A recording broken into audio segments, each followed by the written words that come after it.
Hi, welcome to this Expat Life. My name is Amanda Maxime, and as a certified coach, I help high-achieving expats find more fulfillment and happiness in their global lives. Because while life abroad is often amazing, it is not only rainbows and butterflies, as all experienced expats know. In this Expat Life, I open up space for all facets of life abroad and what you can do to thrive in it.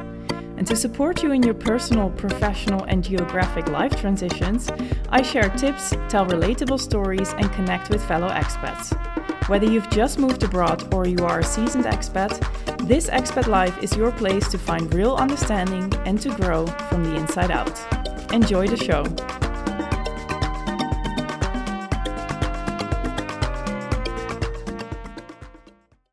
Hello there, and welcome back to this Expat Life.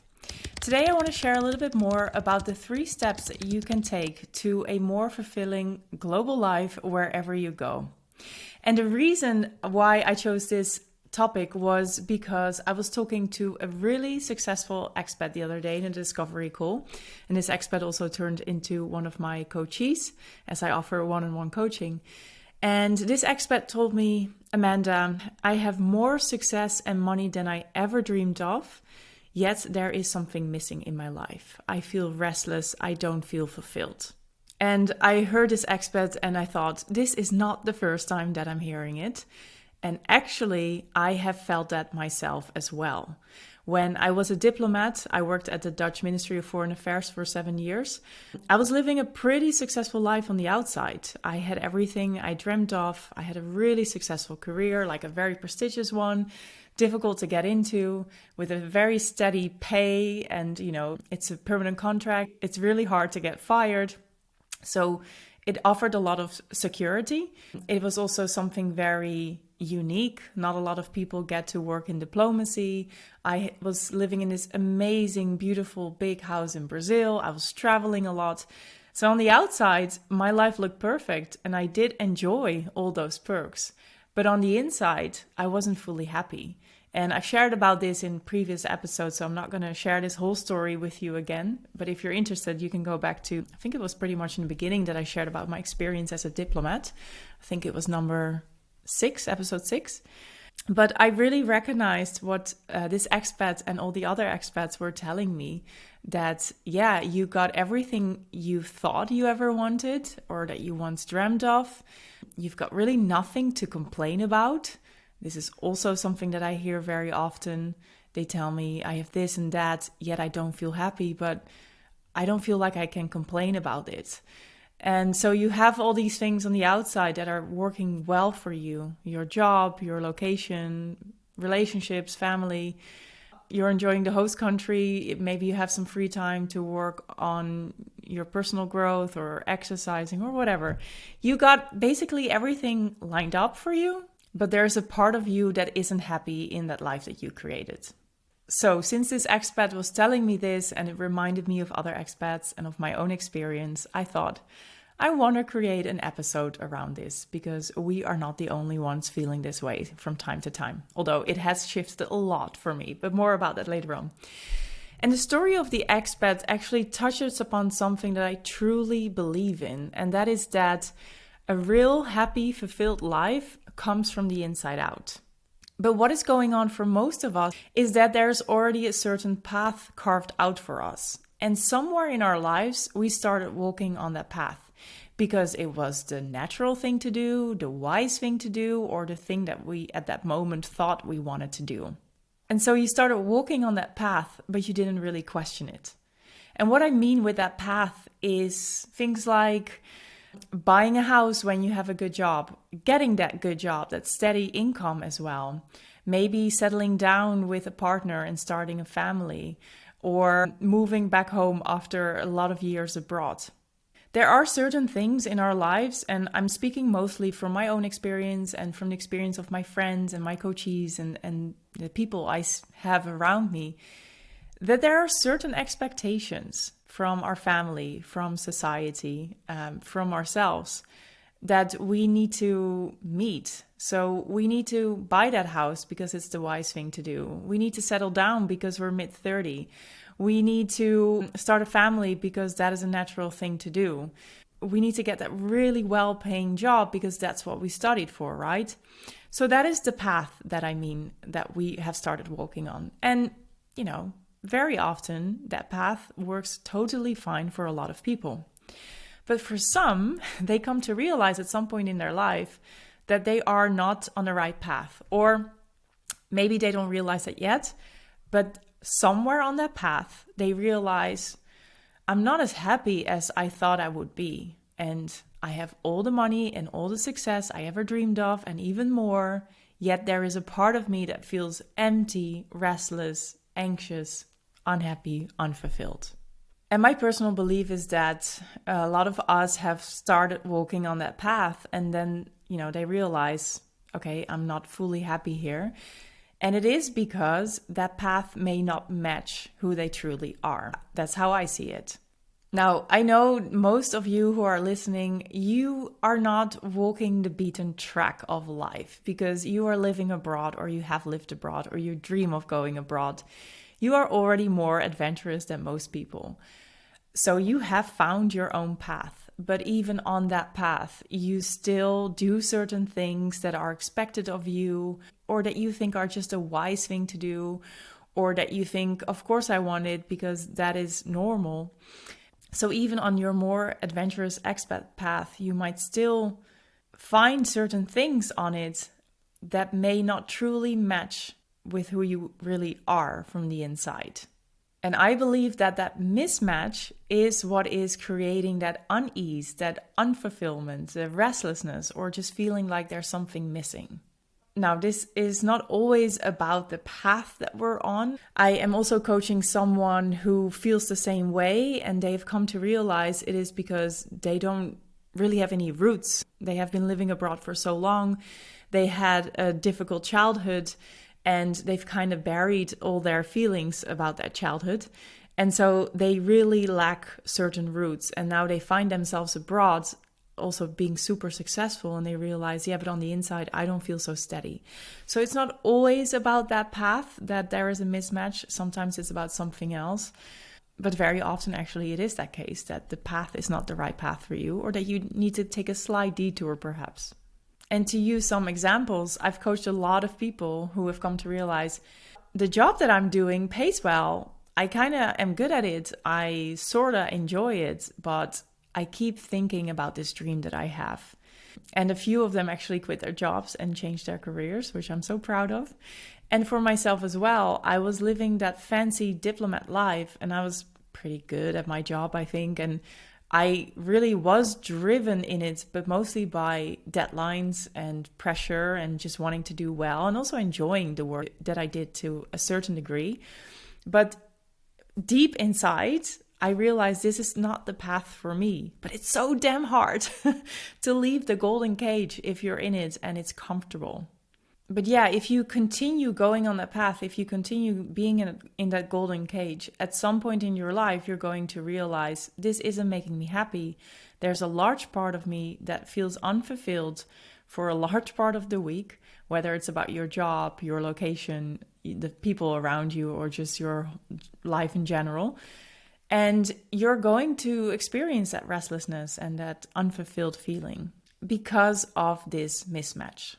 And so you need to do something about that mismatch. And that's why really the only way to create a happy, fulfilling expat life is through uncovering your true, authentic self and making changes from there. Now, this may sound still a bit vague, and what do I exactly mean with it, but I will explain it in a bit. But where I want to start first is actually what I see a lot of people doing, and that is that they do this, but the other way around, or they only focus on the latter part. So they feel, okay, something is missing in my life. I'm not happy here. I'm restless. I'm unfulfilled. And then they start to look at their outer circumstances to make the changes there that will then, they think, lead them to feeling happier in their lives. But really, this is the wrong way. You need to reverse it. You need to start first with who you truly are and what you need and what you want, and make changes from there. Because if you don't truly know who you are and you just start making changes like, I'm not happy in the job, so I'm just going to change job. Or my feelings aren't going a lot deeper for this person that I'm in a situationship in, so I'm just going to end the situationship. Or the country here makes me miserable, so I'm just going to move again. If you make those changes without truly knowing who you are, there's a good chance that the change is not going to bring you the happiness that you desire. Because if you feel unhappy in a country and you think it's a country and you move, good chance that you're going to find the same misery in another country. And maybe in a different shape, but anything that you believe about yourself or about the world will show up again in your life, perhaps in a different shape, until you start to tackle that belief. Or anything that you bring with you in your emotional luggage, well, you bring it with you. So it might show up as something specific in location A, but then location B will trigger it again, just in a different way, and you'll still end up with that same emotional luggage. So just looking at your outer circumstances and making changes there, well, there's a good chance that this is not going to do anything for you, really. It might give you a temporary boost, but you'll still end up in the same traps or things that you're struggling with right now. I experienced the same thing in Rio. I shared about it in the previous podcast. So you've got to understand yourself, and I mean like really well understanding yourself, before you make any changes. And that understanding yourself at a really deep level is what I'm talking about with uncovering your true authentic self. So I really see this as we were born into this world and we grew up with a core. That is who we really are at a deep level.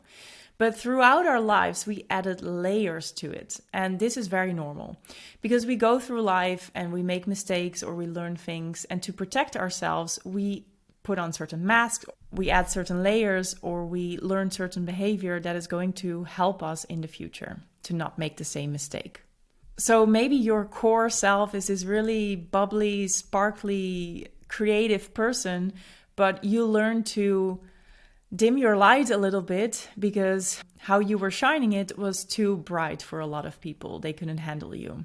Maybe this is something that you already learned in your childhood as your parents told you this, or maybe it was your first manager who complained about it. Or maybe you got really hurt in a relationship, so next time you're gonna walk a bit more carefully into any bonding with another person. That's another layer that we add. So we have so many of these layers that also become us in a way, but they are not maybe who we truly are in our core. And so maybe you have this layer of, I'm a really successful CEO or manager and I know how to get this job done and I get appreciated for it.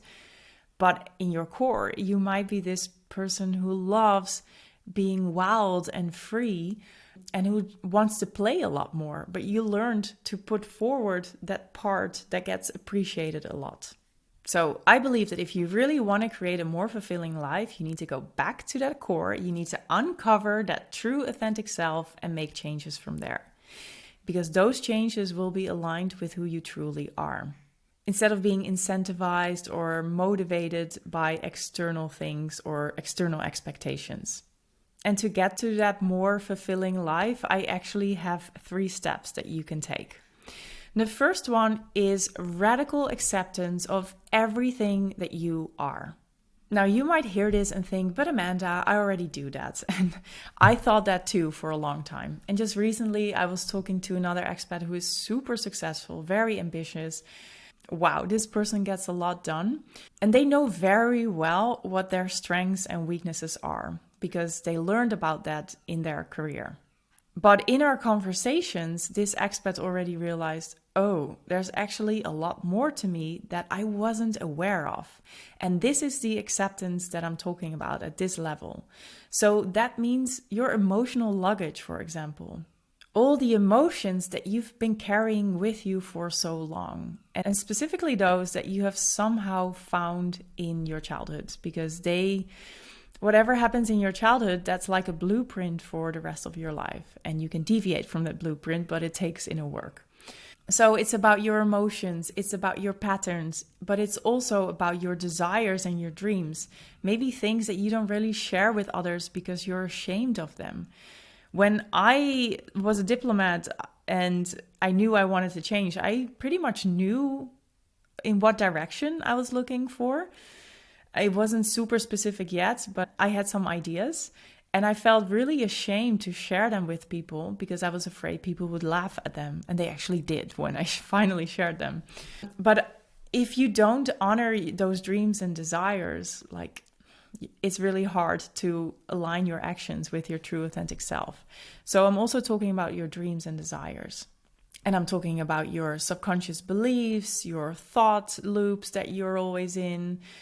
It's also about accepting your family or just simply the situation that you're in. Reality is radically accepting everything that there is to you. And just to give you some personal examples to make this a little bit more concrete. For some time when I was living in Brazil as a diplomat, I at some point thought, you know what? After this, I want to move back to the Netherlands. I want to buy a house there. And I want to settle there so that I can grow some roots in the country that I'm from. Because in my adult life, I had spent more years abroad than actually in the Netherlands. And, my sisters were getting babies and I wanted to be more present.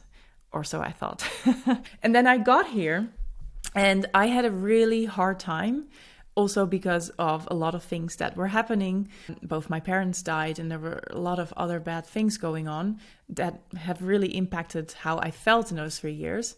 But it took me a long time to really accept at some point that, you know what? I thought I wanted this, but I'm really not happy here. And it was after my last breakup that I finally realized it and also finally accepted it. Because maybe I'm pretty sure I was already feeling that for a long time and I was kind of aware of it, but I wasn't really accepting it because I thought, but it's time to settle and I want to make it work here. So you see how there can be certain things driving us like, oh, that's what we should be wanting or that's what we think we want. But then there's also another part that really says, but I'm not happy here and I want to go abroad again. And if we keep fighting against that part, we're basically resisting a part of ourselves. And that's such a huge energy leak. So you want to accept everything of you that there is. And the result of that is that life will feel a lot lighter. So when I finally accepted that desire of wanting to leave again and not have any judgment over that, that's when things were starting to flow for me again. Another thing that I have really learned to accept in the last few years is my fear of abandonment. Now, I'm very open in these podcasts. I wonder if this is always the right thing to do, but I think if I share personal examples, like, you will learn that you're not the only one dealing with things. But I have had a pretty big fear of abandonment in the last couple of years. I mean, it was present much longer, but I wasn't aware of it. When I was little, my mom left for rehab several times, and I think this is a bit of a rational analysis, but I think it got its roots there. So many times in a romantic relationship, I struggled with a fear of abandonment. And it was only when I truly started accepting this fear instead of fighting it or wanting it to go away that I was able to work with it. So it's not about understanding where it's coming from and analyzing that it's there. It's about truly accepting it. Like, okay, this fear is simply part of me, whether I like it or not. I'm going to give up my resistance. And that's what I mean with radical acceptance. It's about true acceptance of your emotions, of things that you've been carrying with you for so long.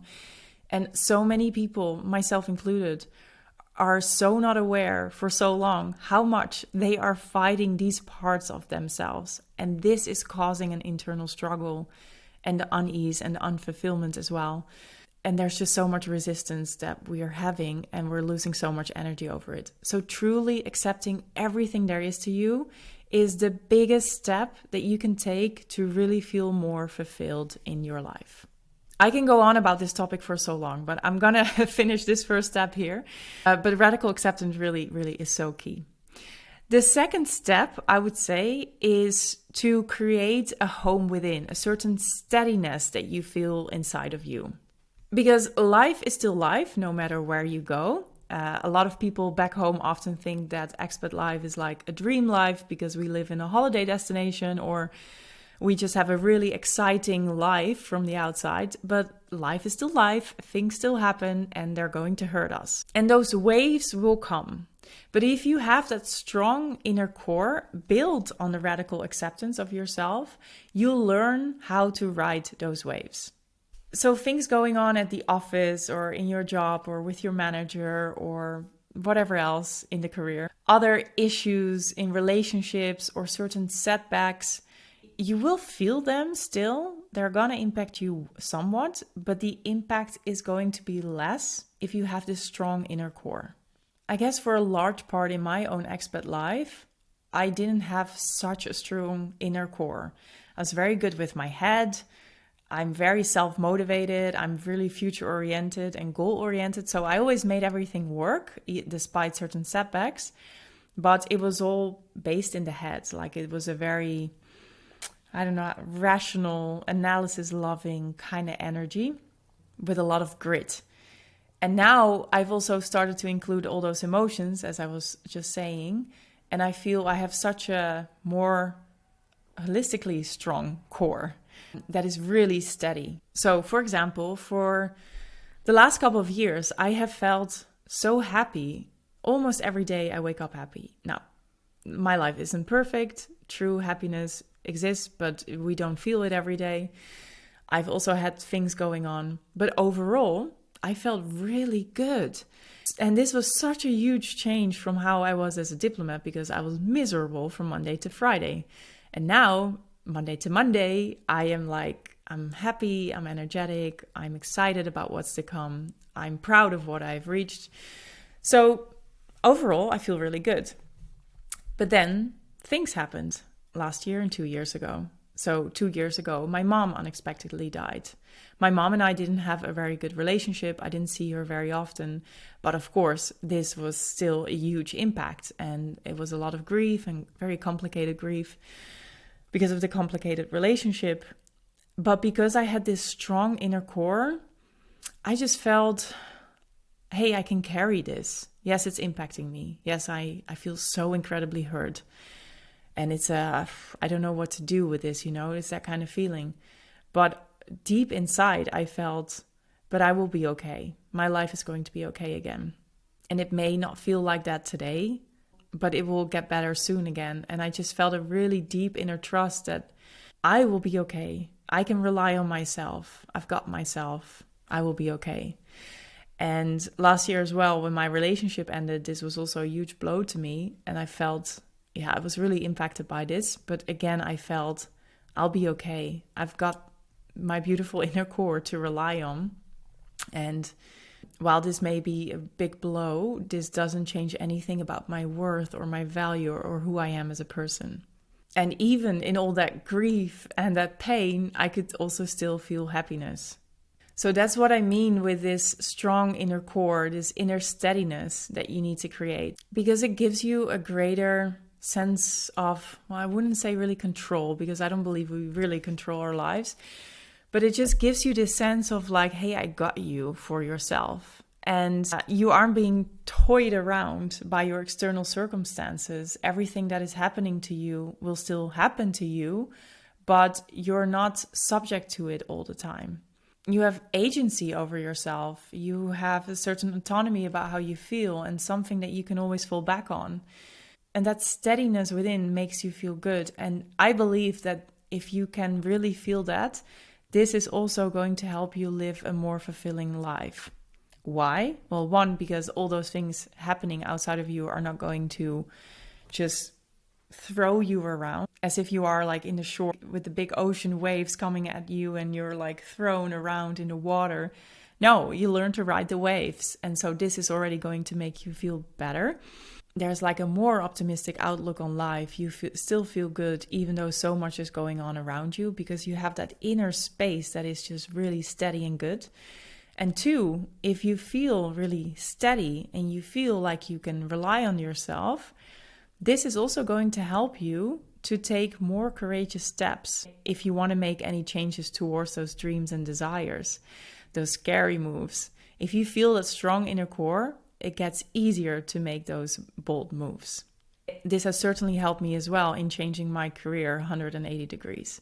So that is another reason why you need to have that strong inner core. Okay, and then step number 3, after you've had that radical acceptance and you've built that inner steadiness, you take small steps from there, from that place. So we're not automatically going towards the outer circumstances and changing everything there. No, you first go within, you accept everything there is of you, the good and the bad and the ugly.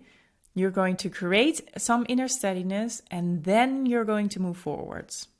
And you're going to take steps that are aligned with who you truly are.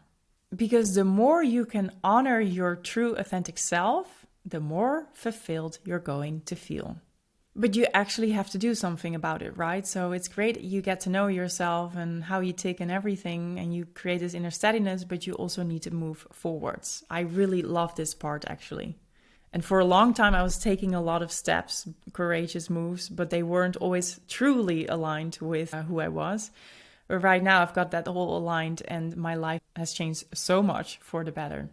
And sometimes it's about those big, courageous, bold moves, and sometimes, often I'd like to say, it's about taking small practical steps that may not seem really big or exciting or important, but actually they are, because those small steps help you change your habits, help you lock in certain habits. And with those small steps, you change how you view yourself. And over time, these small steps actually create the biggest impact. Right now, I'm coaching a group of 6 beautiful, talented women over 6 months. This is my group program, The Next Level Expedition, which is starting in October again. And we always share our wins to celebrate them. And so often I see that they are the proudest actually of really small things, seemingly small things, but that are actually really big. It's about saying no to their manager or honoring their boundaries more. It's also about standing up for themselves in their relationship with their parents. It's about changing their energy in a job interview and feeling that they are truly okay and worth so much, even if they receive a no. And these small things is actually making the biggest change for them, because they change something inside of them and they show up differently.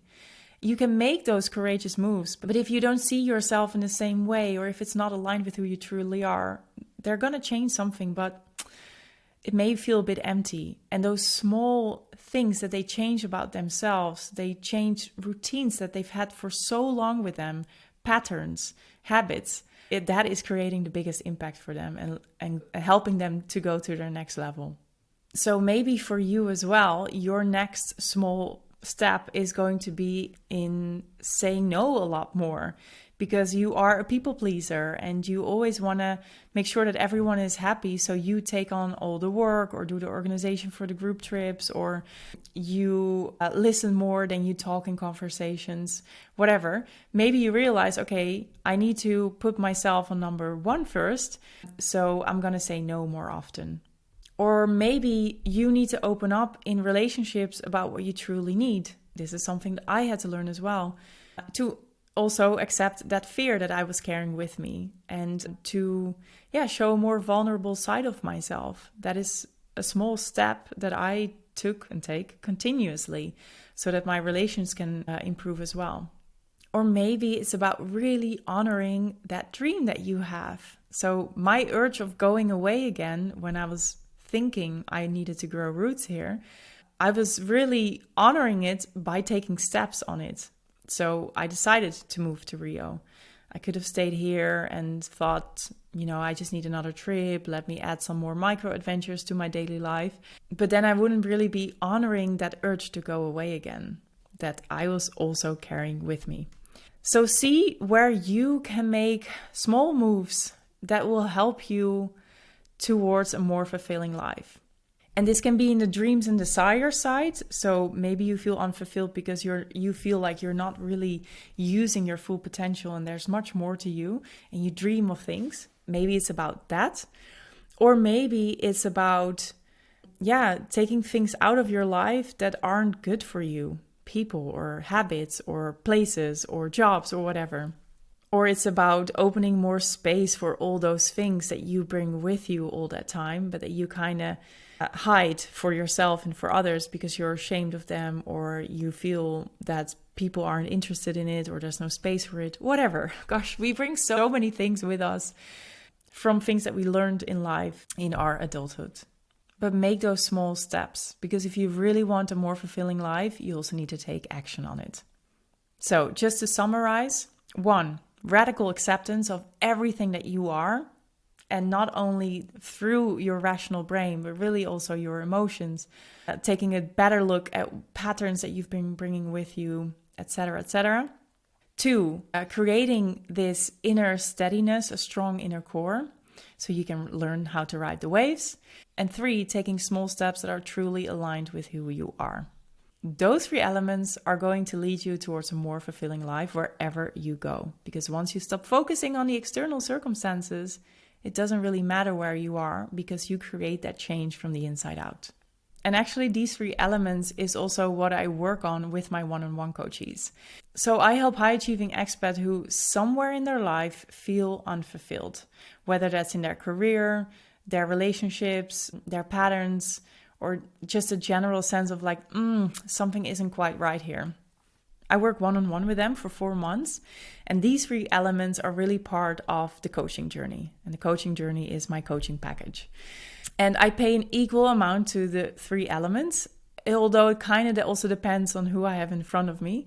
With some people, I focus a lot more on the action taking, because they need to get into action, and I'm really good at taking action. And with some others, I focus more on uncovering those parts of themselves that they need to learn to accept more. But what is always the case is that I like to go deep in my coaching. I like to dig a little bit, like, where is this all coming from? What happened in your childhood? But I always want to translate that to small practical steps that you can take in the here and now. So my coaching also is future oriented and practical, because I really want you to make a real change in your life after those 3 months. We're not just going to be talking only. I really want you to take action as well. And that is also why I give homework exercises for you to do, and to get you into to learn how to view things differently and also do things differently.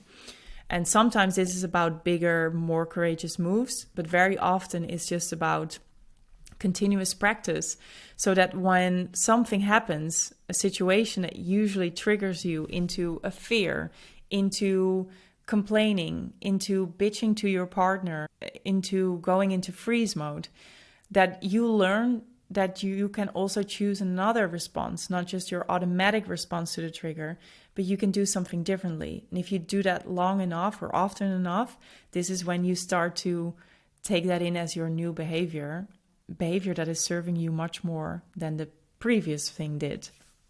So my coaching is really also about that. And if you want to know more about how I coach, you can find more information on my website if you want to read a little bit more.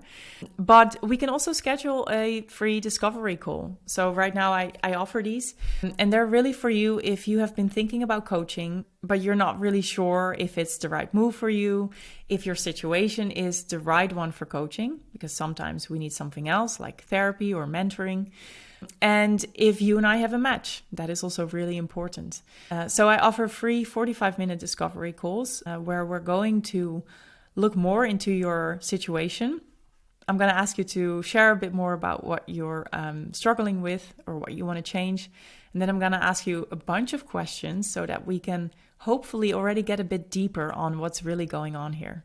Because often it's not about that actual thing, it's about something behind it. So I would like to see what is really going on here and can we work on that? And I will also explain how I really coach so that you have a better understanding of that. So if you are interested, I'll put the link to my website and the free discovery call in the show notes, and you can just book it. Through the link of the call, you will also directly see my calendar, so there's no back and forth emailing. I know expats are busy, I'm busy too, so I want to keep this as minimalistic as possible. All right, that's it for today. I hope you enjoyed this episode and maybe talk to you soon on a discovery call.